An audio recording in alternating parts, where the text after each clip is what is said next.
Hey, this is Champagne again with Learn to Play. I'm going to go over some class mechanics with the Magus to help you out.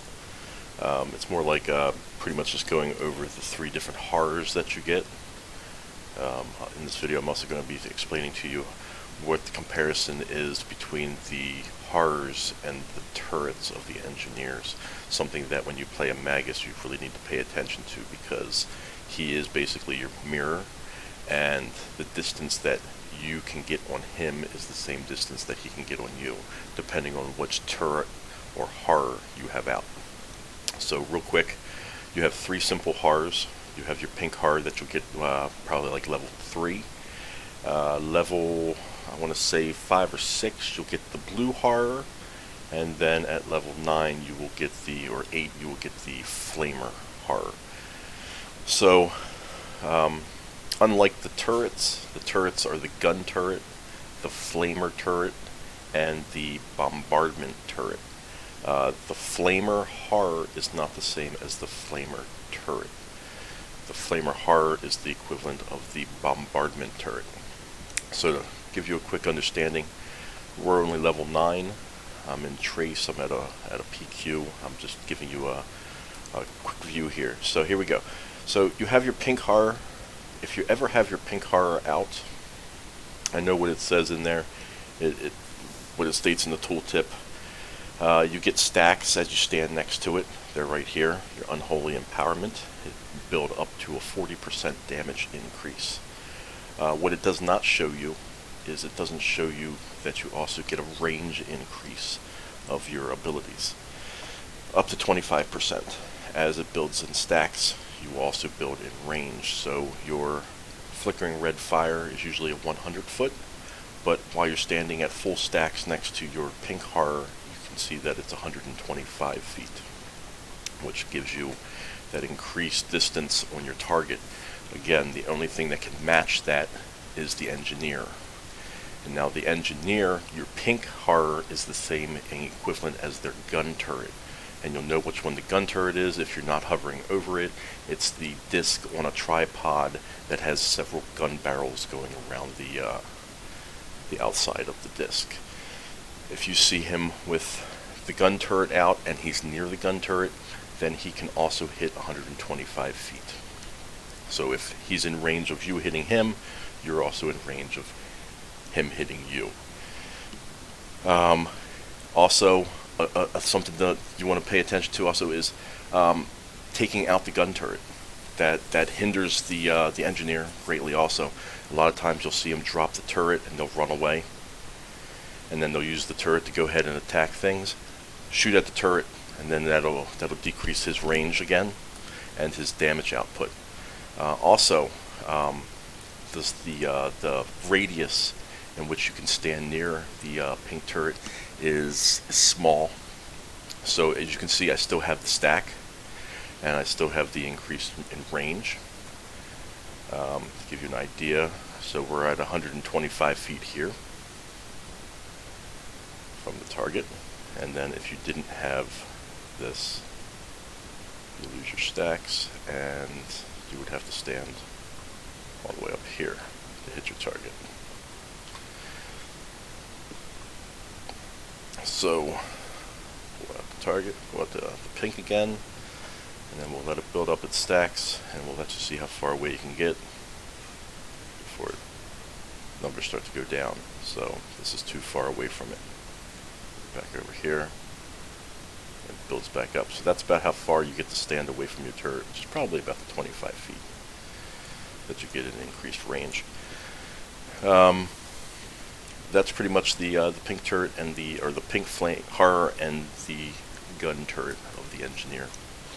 The next turret that you'll end up getting, or horror, will be the flamer turret or the blue horror. So what the blue horror is, it's an AoE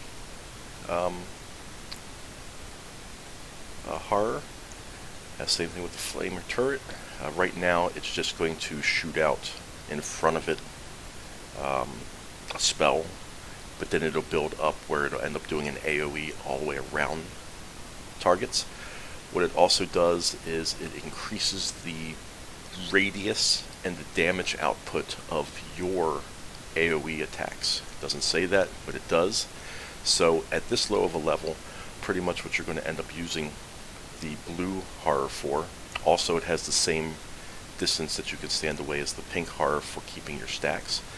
You'll use the blue horror, you'll pull it out, and you'll get into the mob, and you will use the tentacle lash, or the demonic lash, which will do a huge AoE damage, increase the damage, and that's pretty much, at this low of a level, this is exactly what you'll be doing.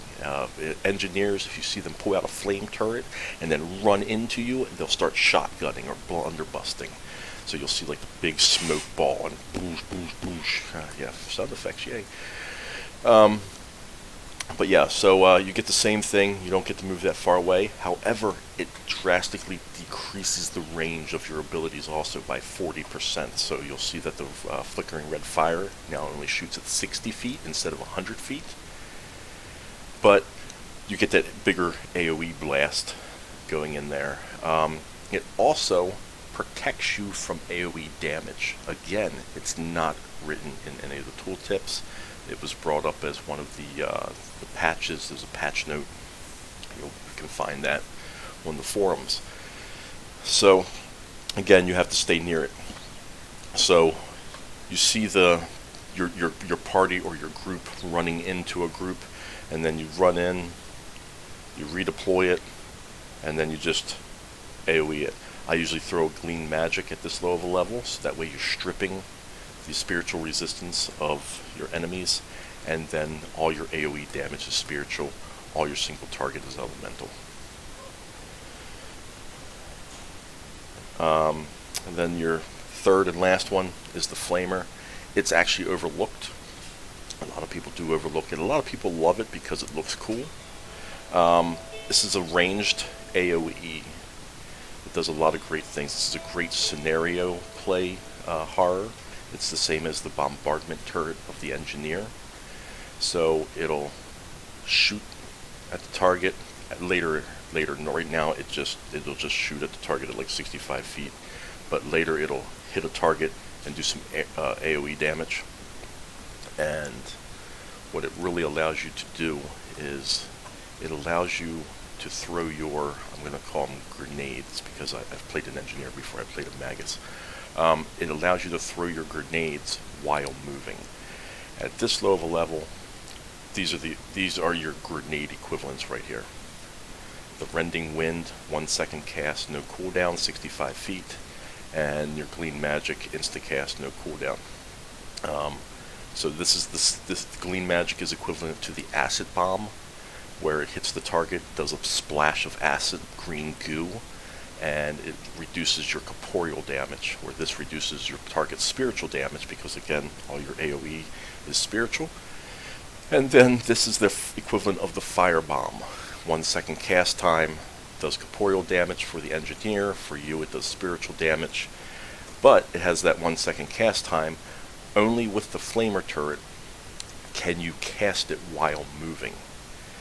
So that's great also. Also, this is considered your kiting horror. It's something that people don't pay attention to either. Is so you got your stacks. You can see how you have your stacks. You got your 40%, but look at how far you can go and keep those stacks. So they're still up there. So it gives you a much greater room of running and allowing you to throw your up here. Still have my stacks. Look at that. All the way up here, I still have my stacks. A little bit further, still have my stacks. I'm still in range of being able to throw some grenades. So that's what's great about the Flamer turret. That's why it's good scenario play. You can drop that down in the center of like your BO, your objective, and you can move all the way around while just lobbing grenades or throwing your equivalent of your spells. So I'm going to go ahead and throw Baneful Transmogrification on both of these two targets, because I'm going to hit one and it's going to pull them both. This is the same as the Incinerary round of the Engineer. However, the Engineer, this has a 10-second cooldown, where for the Magus, it does not have a cooldown at all. So it allows you to go ahead and tab target and then cycle through your targets while just throwing it out on everything, which is fantastic. So you get to just dot everything up that's around you and not having to wait for 10 seconds. So you're just going to go ahead and target that. I'm going to throw Baneful there, throw Baneful there. I'm going to go ahead and strip them of their magic. I can just move around, and I can still cast this while on the move.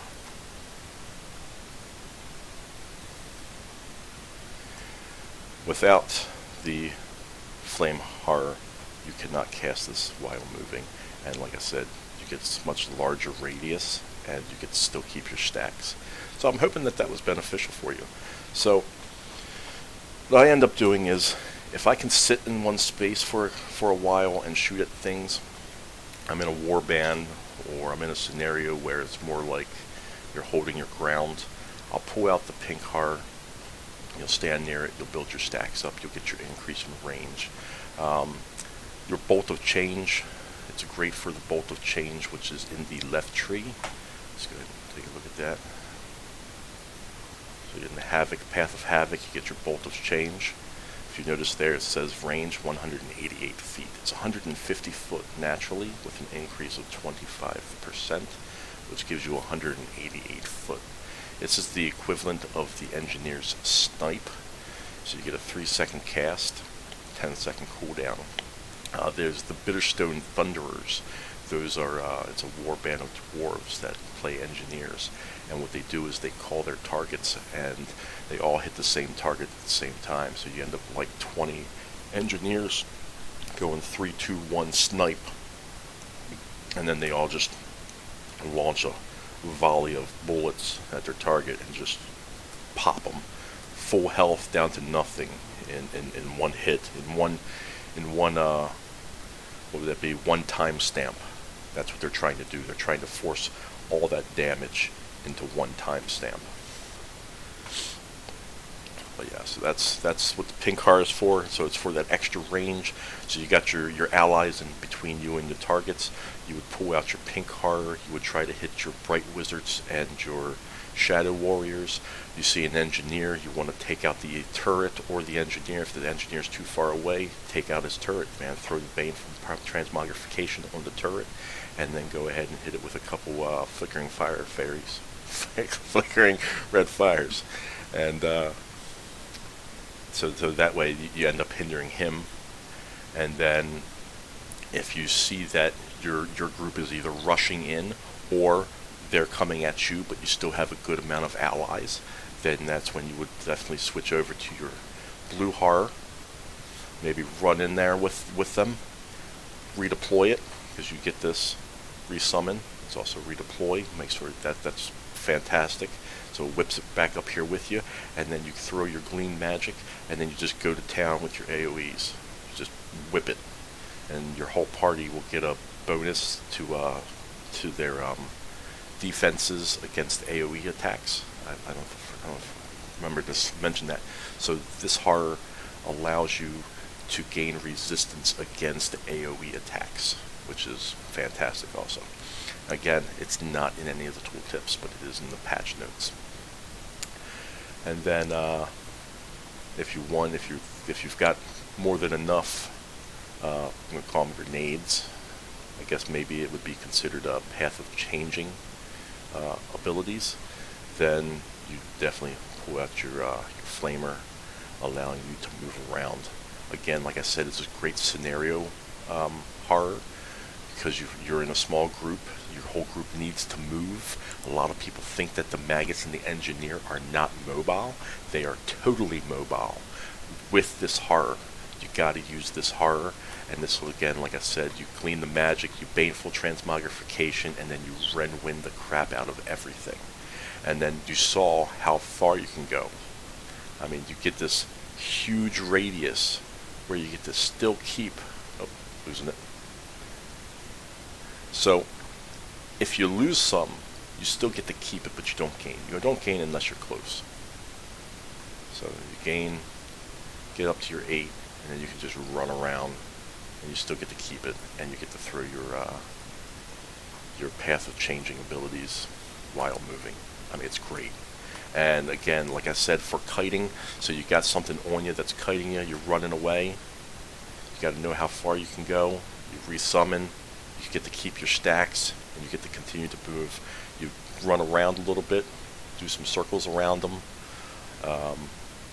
while slowing them. You know, if they get in close, you get your first ability that you get is your demonic maul, which reduces the damage speed.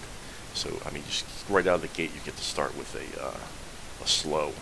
So you can just slow them, and then you just keep on going. Wait for that resummon, and you just keep on moving, attacking, rending wind, glean magic, baneful transmogrification every time it's available. Well, I mean, it's always available, but you pay attention to your target and see when it's down and just reapply it. Everything you need. Detaunt. Always detaunt. Remember the detaunt though when the target's on you. I've seen people who will like start with a detaunt, which I've never understood.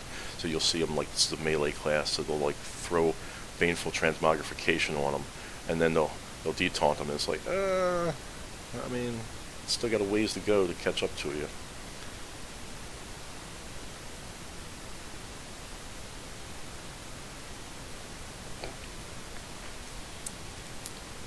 So, I hope that was helpful. So you got your 3 different horrors, helped you identify which horror is also the same with a turret, and that should greatly benefit you against any engineers, or even if you decide to play an engineer, hopefully it'll benefit you against the Magus, which I hope it doesn't. I hope you still forget that and Magus kills you. So yes, so baneful transmogrification, everything. It's free. Just cast it. Pink horror for range, blue horror for AoEs, and flamer horrors for lobbing your grenades, doing some air quotes that you can't see. And resummon more than you'll end up with an ability that'll allow you to destroy your horror and get a new one out faster. You definitely, that's beneficial also. That's great for switching between the pink and the flamer very fast on the fly. So there you go. Hope that's helpful.